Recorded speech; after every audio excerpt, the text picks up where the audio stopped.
ప్రభుత్వం ఆశా కార్యకర్తల పెండింగ్ సమస్యలు పరిష్కరించాలని 48 గంటల నిరసనలో భాగంగా నిర్మల్లోని ఆర్జీఓ కార్యాలయం ముందు సిఐటి ఆధ్వర్యంలో ఆశా కార్యకర్తలు రోడ్డెక్కారు.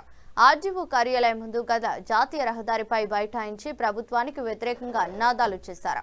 అనంతరం మాట్లాడుతూ ఆశా కార్యకర్తలకు ఎన్నికల ముందు ఇచ్చిన హామీలను ముఖ్యమంత్రి రేవంత్ రెడ్డి అమలు చేయాలన్నారు.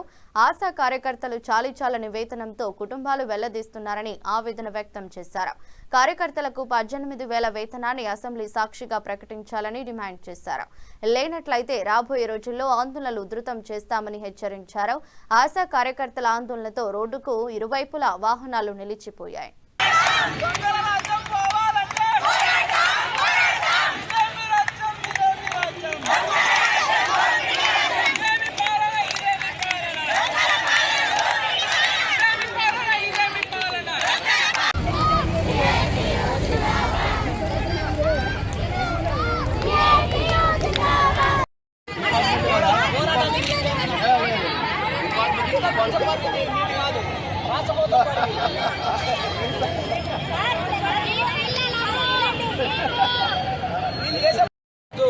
ఆశా వర్గాలు 48 గంటల ధర్నా కార్యక్రమం నిర్వహించడం జరుగుతుంది.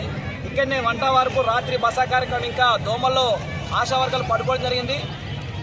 రాష్ట్ర ప్రభుత్వం ఎన్నికల్లో ఇచ్చిన హామీని నెరవేర్చాలని అమలు చేయాలని సిఐటి రాష్ట్ర కమిటీగా ఈ ప్రభుత్వాన్ని డిమాండ్ చేస్తున్నాం. ఇప్పటికే ఎన్నికల మేనిఫెస్టోలో ఈ రాష్ట్రంలో ఉన్న ఆశా వర్గాలకు 18,000 రూపాయలు పెంచుతామని రాష్ట్ర ప్రభుత్వము కాంగ్రెస్ ప్రభుత్వం ఎన్నికల్లో హామీ ఇవ్వడం జరిగింది. ఆ హామీని అమలు చేయాలి. అదేవిధంగా ఈ అసెంబ్లీలో ఆశాలకు జీతం పెంచుతున్నట్టు బడ్జెట్ ఇంకా కేటాయించాలని సిఐటిగా ఈ ప్రభుత్వాన్ని మేము కోరడం జరుగుతుంది.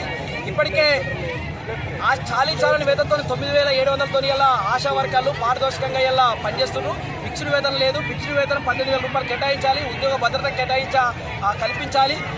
పిఎస్ఐ సౌకర్యం కల్పించాలి. జాబ్ చార్ట్ కేటాయించాలి. ఇలా టార్గెట్ల పేరుతో ఇలా ఆశా వర్గాలను ఇబ్బంది పెట్టే పరిస్థితి. టార్గెట్లను ఎత్తేయాలని సిఐటిగా మేము ఈ ప్రభుత్వాన్ని కోరడం జరుగుతుంది. ఈ అసెంబ్లీలో ఇప్పటికే ఎమ్మెల్యేలకు వినతిపత్రాలు ఇచ్చున్నాం. అసెంబ్లీలో మాట్లాడాలి. ఆశా వర్గాలకు కనీస వేతనం ఇలా 18,000 రూపాయలు ఇలా పెంచాలని ఈరోజు